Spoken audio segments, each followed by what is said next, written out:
বই সবার কাছে বই আছে। আই ডোন্ট থিঙ্ক পৃথিবীতে কেউ আছে যার কাছে বইয়ের অ্যাক্সেস নাই, কিন্তু বই দেখলে মোস্ট অফ দ্য টাইম মানুষ ভাবে হচ্ছে হলো ভিতরে কি আছে, কি লেখা। হোয়াট এক্সাইটস মি ইজ কেউ না কেউ তো এগুলা ডিজাইন করছে। Every book is different in not just ভিতরের content but how it's designed. That's all I think about. আমি এটাই খালি ভাবতে থাকি, প্রত্যেকটা ডিফারেন্ট বই খুঁজি, নেই, কালেক্ট করি, and that's what I do. আমার নাম রাজ সারার, আর আমার কোম্পানি যেটা এসপিসি পাবলিকেশন স্টুডিওস, আমরা বেসিকলি বই বানাই। Publication could be corporate or personal. Corporate হতে পারে যে staff like annual reports, sustainability reports, corporate profiles, boarding জিনিসগুলো, যেটা আমার কাজ হলো আপনাদেরকে পড়ানো। আর পার্সোনাল পাবলিকেশন হইতে পারে এরকম fictions, biographies, e books, memory books, এগুলা we cover all of them. I think বাংলাদেশে আমরা উই দি অনলি ওয়ান্স যারা শুধু পাবলিকেশনের কাজ করে, আর কিছু না, মানে particularly design sense. And we used to do a lot of things, but এখন শুধু একটাই, পাতা। সো আমরা বই কিভাবে বানাই, শুরু থেকে শেষ পর্যন্ত ডিজাইন প্রসেসটা কি, ওইটাই আজকে কভার করব। So to begin with, let's assume a client, যেমন এটা আমরা রিসেন্টলি করলাম সাজিদা ফাউন্ডেশনের অ্যানুয়াল রিপোর্ট। এটা একটা এক্সাম্পল হিসাবে দেখালে I think it should cover almost everything end to end. ক্লায়েন্টের কাছ থেকে you need to get a brief on আমরা কি বানাচ্ছি, কোন ধরনের বই বানাচ্ছি। In this case it's an annual report. ইন্সপিরেশনসগুলো নিতে হয়, আর কয়েকটা বেসিক জিনিস নিয়ে রাখতেই হয় আগে থেকে, যেগুলো ছাড়া আসলে এটা ক্রিয়েট করা যায় না। যেমন every company has a brand guideline, every company will provide the content to some degree to you, যে কন্টেন্টটা দিয়ে দিবে, যেটার উপরে আমাদের কাজ করতে হবে। অ্যান্ড অফ কোর্স ছবিগুলো একসাথে কালেক্ট করে then the process starts. So everything sort of starts with the software. আমরা particularly Adobe InDesign ইউজ করি, যেটা is the proper software for বই বানানো। অনেকজন ইলাস্ট্রেটর ইউজ করে, but I don't think that's the right way, কারণ যে software যে জিনিসের জন্য ডেডিকেট করা, ওইটা ইউজ করাটাই best. Logos and designs and illustrations, যেটার জন্য ইলাস্ট্রেটর লাগে, ছবিগুলা বা কভারগুলা ডিজাইন করার জন্য ইউ উইল নিড ফটোশপ, তারপর ইমেজ এডিট করার জন্য ইউ নিড লাইটরুম। সো প্রত্যেকটা different, but they all come together in here, Adobe InDesign। তো প্রথম ডিসিশন হচ্ছে এই পাবলিকেশনটা কি কাগজে যাবে না ডিজিটালি যাবে, ফোনেও যেতে পারে। এখন দুইটারই স্টাইল কমপ্লিটলি আলাদা, আর আগে থেকে একটু জানতে হয়, because the size of the publication usually pick করা হয় ডিপেন্ডিং অন এটা কি ডিজিটাল নাকি প্রিন্ট। যদি ডিজিটাল হয় we use different colour scheme, যেমন ডিজিটালের জন্য RGB, আর for print we use CMYK. RGB means red, green, blue, CMYK means cyan, magenta, yellow and K for black. Printing machine CMYK use করে, but স্ক্রিনের মধ্যে RGB is usually best. Depending on which, আমরা usually prefer করি CMYK থাকতে, because most of our stuff is printed. যখন একটা পেজের size decide করতেছি ফর আ বুক, ইউজুয়ালি অনেক ধরনের কাগজ থাকে, and this come in really large sheets of paper. ধরলাম এই বইটা আর এই বইটা, এখন এই দুইটা জিনিস তো ডিফারেন্ট সাইজ। সো ওই পুরো কাগজ থেকে, বড় শিটগুলো থেকে যখন কেটে ফেলে, নিচে সবসময় একটু পার্ট রয়ে যায়, যেটা ওয়েস্ট। এখন ওই ওয়েস্ট যত বেশি থাকে তত খরচ বাড়ে, আর we try to reduce waste as much as possible, trying to fit যে এক্স্যাক্টলি বড় শিট থেকে পেজগুলো কেটে ফেললে সবচেয়ে কম ওয়েস্ট কোনটাতে থাকে। সাইজ ডিসাইড করার পরে আমাদেরকে ইউজুয়ালি কন্টেন্ট পাঠানো হয় ক্লায়েন্টের কাছ থেকে। এখন এই কন্টেন্টটা ইউজুয়ালি ঝালমুড়ি ফরম্যাটে থাকে। এখন আমাদের এডিটিং অফ দ্যাট কন্টেন্ট খুব ইম্পর্টেন্ট, আর এটা আমরা চারভাবে করি। ফার্স্ট ইজ, এরকম একটা লম্বা বোরিং ফাইল যখন পাঠায়, এই পুরাটাকে আমরা AI দিয়ে এডিট করি। ওই অরিজিনাল কন্টেন্টটাকে গ্রামাটিক্যাল মিস্টেক্স, পাংচুয়েশন মিস্টেক্স, এগুলো সব বাদ করে আগে কন্টেন্টটা আনি। তারপর যেটা করা হয় হচ্ছে একটা ফ্লো আনা, যেমন এই যে ইন্ট্রোডাকশন, কোথায় কাজ করা হচ্ছে, কবে থেকে কবে কাজ, বেনিফিশিয়ারি কারা, কাদেরকে ইম্প্যাক্ট করতেছি, প্রোগ্রামের অ্যাক্টিভিটিগুলো কী কী। We have a separate team for doing this. ওরা পুরোটা সেট করার পরে একটা চেকলিস্ট রাখা হয় আমাদের সাইডে, যে এরকম হেভি কর্পোরেট বুকসের জন্য একটা প্রি রিকোয়েজিট থাকে যে এই কন্টেন্টগুলো থাকতে হবে। Although these things look really nice, it looks like a marketing tool, it's actually a financial document. Annual report মানে হচ্ছে আমার পুরা কোম্পানির পারফরম্যান্স লাস্ট এক বছরে কিরকম ছিল এটা রিফ্লেকশনটা দেখানো। ওই ব্যালেন্স শিটসগুলা, প্রফিট অ্যান্ড লস স্টেটমেন্ট, তারপর অডিট রিপোর্ট, এসব একসাথে করে এক জায়গায় আনা, সো দ্যাট অন্যান্য স্টেক হোল্ডাররা, ডোনাররা, ব্যাংকরা দেখতে পারে। এইদের একটা চেকলিস্ট আছে। আমার কাছে কি সব কন্টেন্ট আসছে? কয়টা চ্যাপ্টারে দেখতেছি যে কোথায় কাজ করা হয়েছে ওই ইনফরমেশন নাই, অন্য কয়টা চ্যাপ্টারে যে দেখতেছি যে কবে থেকে কবে প্রোগ্রামটা, এটা ইনফরমেশন নাই। তো এগুলো ফিল ইন দ্য ব্ল্যাঙ্ক করা হয়। তারপর we set everything into a page. এখানে কন্টেন্ট কিন্তু খোলা না, সব কিছু টেবিলের মধ্যে করা। Okay, so content ready, all good. এখন আমরা পেজের কিছু এলিমেন্টস সেট করে নিই। প্রত্যেকটা কাগজ আমরা এরকম দেখতে বা ডিজাইন করার টাইমে এরকম একটা বর্ডার থাকে, দ্যাটস কল্ড আ ব্লিড। এই বর্ডারটা কোনোভাবেই ক্রস করা যায় না কন্টেন্ট নিয়ে, আদারওয়াইজ যারা বইটা কাটে লেখাটা কেটে ফেলে। আরেকটা পার্ট আছে স্লাগ। স্লাগ ইউজুয়ালি ডিজাইন ফাইলেও দেখা যায় না। এই বর্ডারের পাশে আরও কিছু বর্ডারের উপর ইনস্ট্রাকশন দেওয়া থাকে, ওইটা যারা প্রিন্ট করে ওদের জন্য। তারপর আসে একটা factor called a master page বানানো। মাস্টার পেজের মধ্যে কিছু স্পেশাল জিনিস রাখা হয়, যেমন প্রত্যেকটা বইতে দেখেন না যে নিচে পেজ নাম্বার লেখা, তারপর বইয়ের নামটা ছোট করে লেখা। ওই জিনিসগুলো যদি আমি, এটা কত পেজ, এটা হলো 216 পেজের একটা জিনিস, আমি 216 বার যদি প্রত্যেক পেজে যে পেজ নাম্বার লিখি ম্যানুয়ালি, এটা সম্ভব না। তো মাস্টার পেজে একবার করে ফেললে it's called a special character. If you look inside, প্রত্যেকটা পেজের মধ্যে পেজ নাম্বারসগুলো অটোমেটিকলি আপডেট হয়। If you add pages, add হয়, সাবট্রাক্ট পেজেস, সাবট্রাক্ট হয়। সো এই বেসিক কিছু ডিউ ডিলিজেন্স কাজ থাকে, ওগুলা করে ফেলা। বই ডিজাইন করার টাইমে একটা থিম বানাতে হয়, আর আগে ফাইনাল না হইলেও কভারটা বানাতে হয়। এখন এই দুইটা কেন ইম্পর্টেন্ট, এই দুইটা কেন আগে বানানো হয়? Because it sets the rules যেটার থ্রুতে বাকি পুরা বইটা বানানো।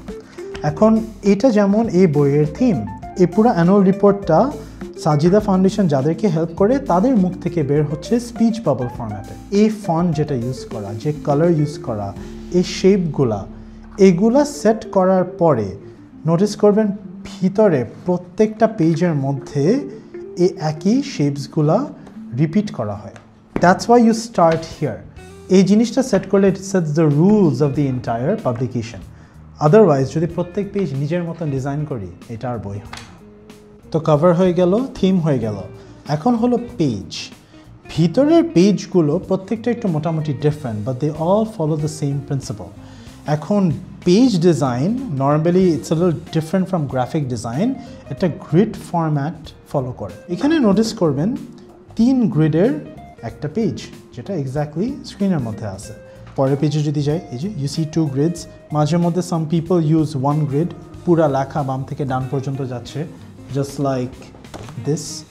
রেগুলার বইগুলোতে বাম থেকে ডান পর্যন্ত যায়। এখন যে গ্রেড ইউ চুজ, ওই গ্রেডেই থাকতে হবে পুরোটা time. And it might seem like এখানে অনেক ধরনের ডিফারেন্ট স্টাইলের লেখা, বাট এই পুরা বই এক ফন্টে করা। Usually we prefer not to go more than 2 fonts, কারণ ফন্ট আসলে অনেক ধরনেরই আসে, ফন্ট ফ্যামিলি আসে, black, bold, medium, regular, light, extra light, প্রত্যেকটার আইটালিক।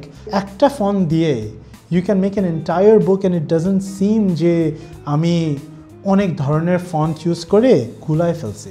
বাট দ্যাটস দ্য রুল, যে একটা বা দুইটা ফন্ট দিয়ে পুরো পাবলিকেশন তৈরি করা। ফন্ট সাইজও ম্যাটার করে। একটু বড় বড় সাইজ ইউজুয়ালি আজকাল রাখা হয়, কারণ পাবলিকেশনগুলো শুধু কাগজের জন্য না, আমরা স্ক্রিনের জন্য ডিজাইন করি।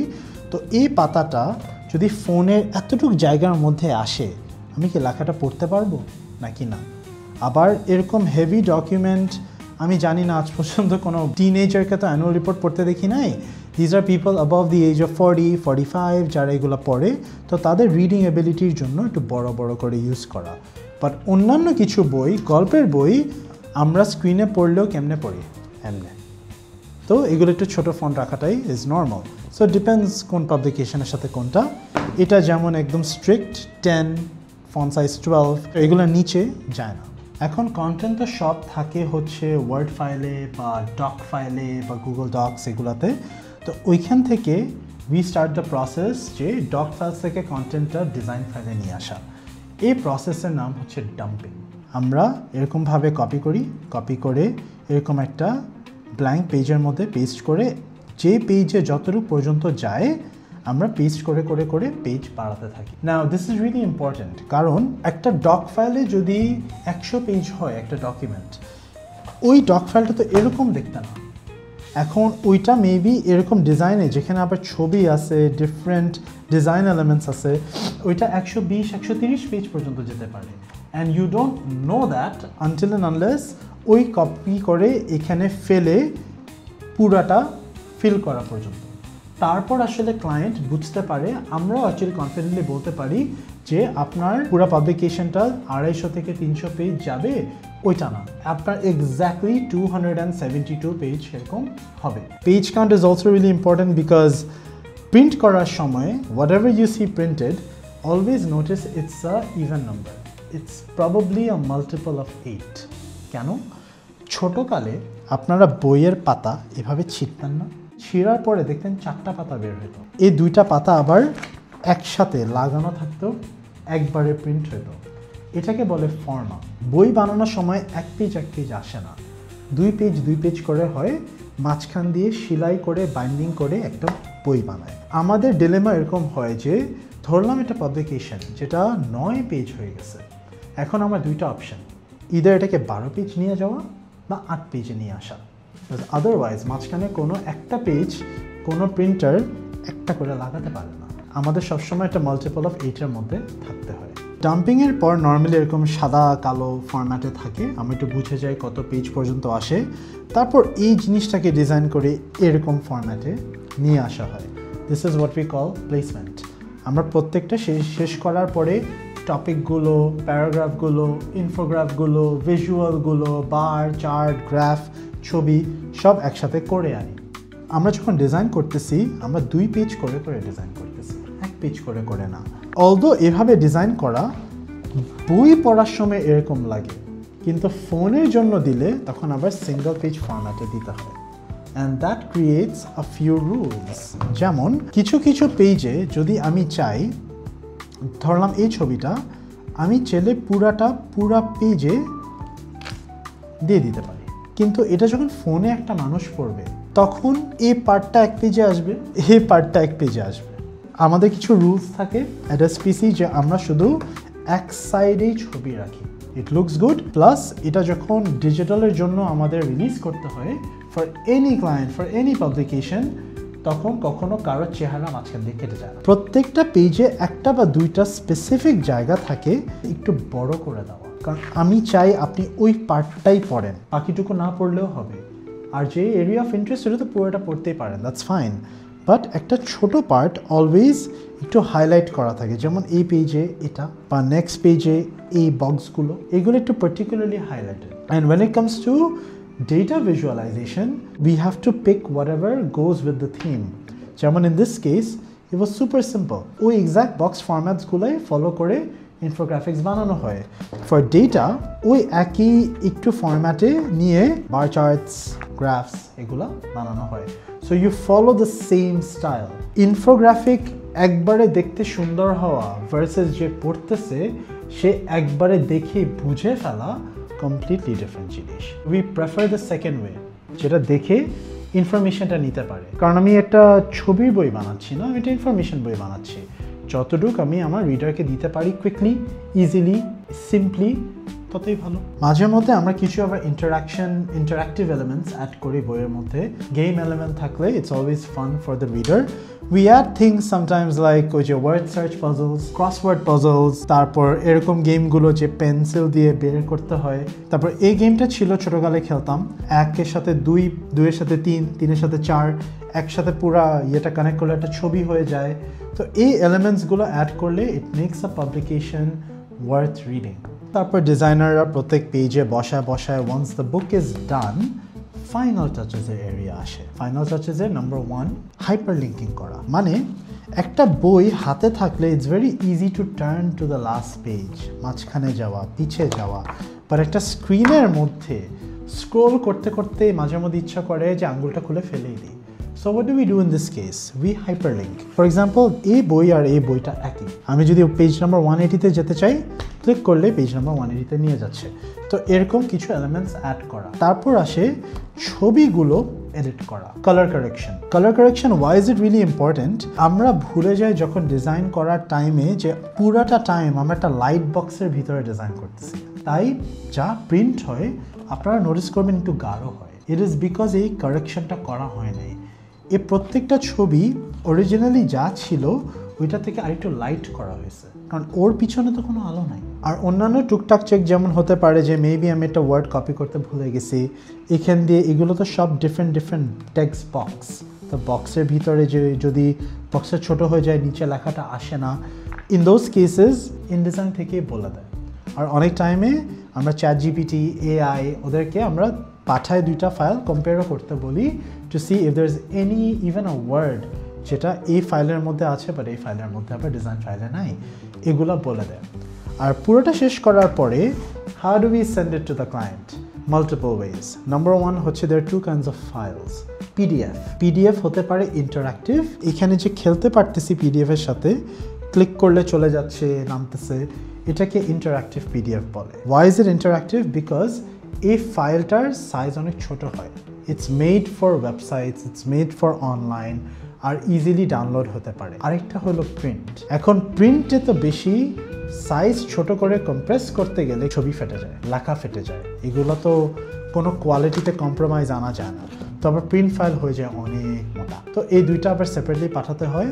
আর এই ডিজাইন ফাইলটা ইনডিজাইনের মধ্যে যেটা পুরাটা আছে এটা প্যাকেজ করে পাঠিয়ে দিতে হয়, সো দ্যাট আমরা থাকি বা না থাকি আমার ক্লায়েন্টরা ইজিলি কোনো চেঞ্জ যদি করতে চায় পরে করে ফেলতে পারে। প্রিন্টারদের জন্য যত কাজ ইজি করে দেওয়া যায় তত ভালো হয় সবার জন্য, কারণ এই ফাইলটা আমরা যখন পাঠাই একটা প্রিন্টারের কাছে 100 things can go wrong. We lock every single element, even একটা ওয়ার্ড লেটার A ওইটাকে লেটার হিসাবে পাঠায় না, এটা একটা শেপ হিসাবে লক করে পাঠায় দিই। They don't buy A সাইজের paper, they buy really large sizes of paper যেগুলো কেটে কেটে কেটে এই বইগুলো বানানো হয়। এখন প্রিন্ট করার সময় এত সুন্দরভাবে বের হয় না। প্রিন্ট করার সময় এটাকে ওই বড় পেপারে ফেলতে হয়। পেজগুলো দেখে মনে হয় অনেক উলট পালট উল্টাপাল্টা, কিন্তু শেষে একদম ঠিকভাবে আসে। ওইটার জন্য এই ফর্মা ফাইল ক্রিয়েট করে পাঠিয়ে দিলে খুব সিম্পলি বিউটিফুলি জিনিসটা বের হয়ে আসে কোনো এরর ছাড়া। নর্মালি আমরা যত প্রিন্ট কমাতে পারি তত চেষ্টা করি, because we try to be sustainable as much as possible. তাও প্রত্যেকটা বার 200, 100, 50, 500, 600 প্রিন্ট প্রত্যেকটা লাগে। It's a book at the end of the day. Full প্রিন্টে যাওয়ার আগে আবার একটা স্যাম্পল নেওয়া হয়। এই পাতাটা ইভেন দো আমাদের ডিফারেন্ট কাইন্ডস অফ পেপার আছে, কোন পাতাটাতে যাচ্ছে ওই পাতারও ভ্যারিয়েশন থাকে। যেমন these are call art card paper, আবার এখানে আছে ব্রাউন পেপার, এখানে আবার ডিফারেন্ট জিএসএম বা সাইজের আর্ট কার্ড পেপারস আছে, কোরিয়ান পেপার আছে, চাইনিজ পেপার আছে, বাঙালি পেপার আছে। তো এগুলা থেকে গ্লসিও হয়, ম্যাটও হয়, ল্যামিনেশনও হয়, ডিফারেন্ট টাইপসের আউটপুট আসে। তো কোন আউটপুটে বেস্ট আসে এটার জন্য স্যাম্পল বানাতে হয়, তার মানে 3টা বা 4টা কপি বানাতে হয় শুধু, যেটা ক্লায়েন্টের সাথে বসে উই লক যে না দিস লুকস বেস্ট, আমরা এটাতেই আগাই। ওইটা করার পরে comes the question of binding. অনেক ধরনের বাইন্ডিং আছে আমাদের, যেমন in front of you we have these are call মানে পেপার ব্যাক বলে, হার্ড বাইন্ড বইও আছে যেগুলো হলো শক্ত শক্ত কভার, কাপড় দিয়ে বানানো মনে হয়। দিজ আর পেপার ব্যাগস, এটা একটা মোটা কাগজ বাট এটাকে কার্ড বা বোর্ড বলে। পিছন দিক দিয়ে এই বাইন্ডিংটাকে বুক বাইন্ডিং বলে। ইফ ইউ লুক এরকমভাবে মাঝে মধ্যে বোঝা যায় এটা বুক বাইন্ডিং। স্টেপল বাইন্ডিং, এই যে you can see the stapler. আবার গ্লু বাইন্ডিং হয়, different types of binding whichever one applies, আমরা ওইটাতেই চলে যাই। সো প্রিন্ট হয়ে গেল তো শেষ না, প্রত্যেকটা বই প্রিন্ট করার পর ওই বইটার কি জার্নি শুরু হয়, publishing and distribution and most importantly marketing. When it comes to corporate publications like this, এই বইয়ের আশেপাশে এটাকে লঞ্চ করার জন্য সুন্দরভাবে একটা আয়োজন করে সাজাতে হয়। এটা করার দুইটা ওয়ে। নাম্বার 1, এটা ম্যান্ডেটরি এলিমেন্ট। আপনার বাসায় যে কোনো কাছে একটা বই নিয়ে বইয়ের পিছনে একটু তাকায় দেখেন, আপনি কি কোনো বারকোড দেখতে পান? এই কোডের আশেপাশে মেবি ISBN নামটা দেখতে পাবেন। ISBN নাম্বার প্রত্যেকটা বইকে রেজিস্টার করে একটা বারকোড দেওয়া হয়। ISBN কি? ISBN একটা ডিরেক্টরি, যেখানে আমি একটা জিনিস একটা নাম্বার সার্চ করলে ওই বইটা কি, ওই বইটা কে লিখলো, প্রপারলি পাবলিশ করার জন্য যে ইনফরমেশন ওই আইএসবিএন রেকর্ডে থাকে। অলদো আমরা বাংলাদেশে এটা জেনারেলি একটু কম ইউজ করা হয়, ISBN number is a must, otherwise আপনার বই যে অফিসিয়ালি একটা বই এটা বলা যায় না। Then comes the marketing of the book. এখন এটা বিভিন্নভাবে করা যায়, প্রত্যেকটা বইয়ের দোকানে এটা রিচ করায় দেওয়া, রকমারি, অ্যামাজন এগুলোতে উঠায় দেওয়া, সোশ্যাল মিডিয়ার জন্য ইভেন এই বইয়ের পোস্ট বানানো, রিল বানানো, স্টোরি দেওয়া, একটা ইভেন্ট তৈরি করে যারা এটা পড়বে সবাইকে এনে এই বইয়ের ব্যাপারে বলা, এই পুরো প্রসেসটা শুরু হয়। অ্যানুয়াল রিপোর্টস ইন পার্টিকুলার, এগুলো তো অ্যানুয়াল, এক বছরের, ওই মার্কেটিং টাইম ওই এক বছরেরই হয়। মাঝে মধ্যে কিছু জিনিস আরও কম হয়, যদি এরকম ম্যাগাজিন হয়ে থাকে এটা একটা পার্টিকুলার মান্থের, অগস্টের ধরলাম, এই অগস্টে তো যদি হয়ে থাকে সেপ্টেম্বরে আরেকটা বের হবে, তো মাঝখানে এই 30 দিন ইজ অল ইউ হ্যাভ এটাকে মার্কেট করে মানুষের কাছে ছড়ায় দেওয়া, পরের মাসেরটা আবার তৈরি করে মার্কেটিং শুরু। So that is the entire step from the start to the end. একটা বই কিভাবে তৈরি হয়ে, ডিজাইন হয়ে, প্রিন্ট হয়ে, মার্কেট হয়ে, পাবলিশ আর ডিস্ট্রিবিউট করে এন্ড হয়। তো এখন থেকে যখন একটা বই কিনেন, কেনার পরে ভিতরে তো পড়বেনই, কিন্তু ভিতরে একটু তাকায় চিন্তা করে দেখেন যে বইটা ডিজাইন করার পিছনে কত এফর্ট গেছে। Thank you.